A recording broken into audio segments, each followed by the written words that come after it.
You first of all, just explain to me, what does this have to do with crime in South Africa? Right now, what you're doing is No, no, swaying no, the no, no. conversation away from No, I'm what. not. I'm saying to you the following. I'm saying to you that you asked me for an interview about crime and policing.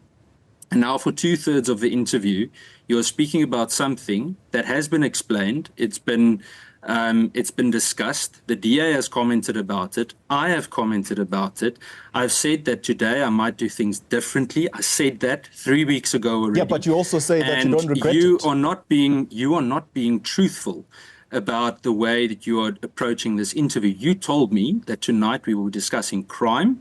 We were discussing that. And I find it very sad that we're not talking about the children being murdered in Langa and Yanga, but you choose to rather focus on something that was against racial discrimination, by the way, which I haven't heard you say or acknowledge in any way. And I think that is utterly unfair of you. Ladies and gentlemen, I'm often reminded of the quote, "You don't hate journos enough." And you know what? You don't. You really don't, which is why this show exists in the first place, because we hate journos. So we want to replace them. Unfortunately, they can't code because ChatGPT has taken all those jobs. But anyway, the reason why you don't have journos enough is that Ian Cameron, the chairperson of the Portfolio Committee on Police, was invited onto, I've forgotten now, they're so relevant, Newsroom Africa or NCA. Yeah. He was invited onto a show, ENCA, to discuss crime. But when he arrived to discuss crime, they kept reverting back to an old clip of him in 2012 talking a little bit about anti-racism at the University of Pretoria. And I love him or hate him. We actually had this conversation once with Gator McKenzie, and he says, "You know what? I hate getting interviewed by journos." And we said, "Why?" He said, "Well, the reason I hate getting interviewed by journos is they're constantly after that moment that caught you, bloody racist." They want that moment because they think if that moment goes viral, then somehow they'll get some relevancy and people won't look at them like they're basically scum. But none of us ever do. Now, you see, this is actually what happened with Ian Cameron. You see, they tried to get an aha moment where they basically wanted to say, look, in places in the world like Canada, where they make blackface a really big issue because, Justin Trudeau once had a controversy with it, means that those standards must be applied to South Africa. And as you see, Ian Cameron, once upon a time, you did blackface, even though that blackface was in a protest about anti-discrimination laws. And so there was context behind it. But anyway, they said that shows that you, Ian Cameron, must be fundamentally racist. And Ian said, and I quote, "You asked me to come on here to discuss crime. We are not discussing crime. Why are you trying to turn this into a moment with me? We need to talk about crime, such as the people that are getting murdered every day. Because you, as a journalist, have a job to bring questions or issues to the forefront of everybody's mind. No one wants to talk about some blackface event that occurred years ago. Anyway, he's the chairman of the police portfolio, so he should be talking about crime." And he even highlighted something that we highlighted in the video. The portfolio is very unified and they want to tackle crime, so let's talk about crime. And the journalist's response was, "Yeah, but blackface, is you a racist, like?" I think it's relatively despicable. You bring in someone to talk about a particular subject and then lie about it, and then revert to something that has no relevance whatsoever to his position, no relevance whatsoever to his position at the moment. And number two, we often say this on the show: crime, to me and to you as well, is by far the biggest problem to tackle in this country. If you solve crime, you solve so many things. You solve infrastructure, you solve education, you solve so many things. It's not even funny. And Ian Cameron wants to do that. And Ian Cameron has walked the streets of Nyanga, has walked the streets of Khayelitsha. He has been with bereaved parents of girls who've been raped and murdered and decapitated and the worst elements of humanity. He has been in those areas when needed and given comfort. And you got this journo who never leaves his Santon studio talking to Ian Cameron about some event 12 years ago that has no relevance at all to solving the biggest problem we ever have faced in this country. And I think it's disgusting. And I think it is disgraceful. And for once, I am so happy to see that Ian Cameron did not take the bait and reminded the journalist of his duty to himself and to his viewers about what's really important in this country.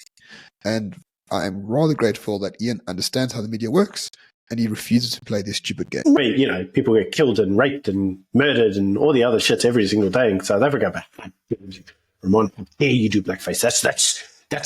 That's actually really pointless. Why was this even a conversation? Because according to a statistic done by the IRR, if you look for race as the most important factor in South African discourse, it doesn't feature. You know what does feature?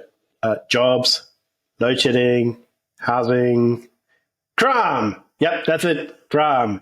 So you would have thought that the journalists had something far more important to talk about than race. But you see, it doesn't quite have the same sting to it, does it? You can't really write the same headlines about crime because, to a degree, we've been normalized when it comes through to crime.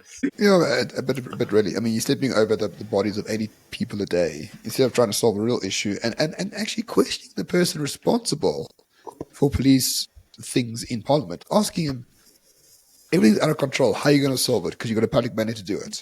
How are you going to solve GBV? How are you going to solve murder of children? How are you going to solve XYZ? Those are the real questions to ask. And for us non-journalists to understand what the mandate is for journalists is quite something as well. But at the end of the day, the trends are going our way.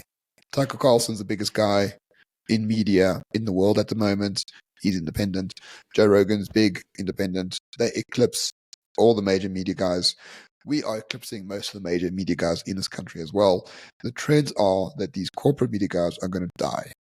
And I can't wait for that to happen. And we can actually have real interviews with real questions with real people about solving real issues. Yes, because again, I'm reminded that when we did the interview with Gayton, you know what he said? He said, I loved getting interviewed by you guys. You didn't go for an aha moment. You gave me time to speak. You actually sat there and take into account what I had to say. Didn't have to agree with him. We didn't even have to believe him, but we gave him a platform to talk. And that's what the journalists should be doing. And that's not what they did to Ian Cameron. But you know what? Ian Cameron was really graceful. And he turned around and said, hey, here's some questions you can ask me. Why don't you ask me about what we're doing to tackle crime? Why don't you ask me about how many murders there are a day? Why don't you ask me how we're going to hold SAPS and the Minister of Police accountable? And his rhetoric was, yeah, but blackface, man, yeah, is dumb. Because that's what, unfortunately, our media class has now become. Dumb. Clickbaity. Something they can put on TikTok as a aha, gotcha moment. You know what? Whilst that may make a nice TikTok, it doesn't fix crime for the rest of us. And as you say, Ramon, very rightly, crime is the number one issue for most South Africans. It should not be ignored. It should not be belittled. It should not be a sideshow to a aha moment.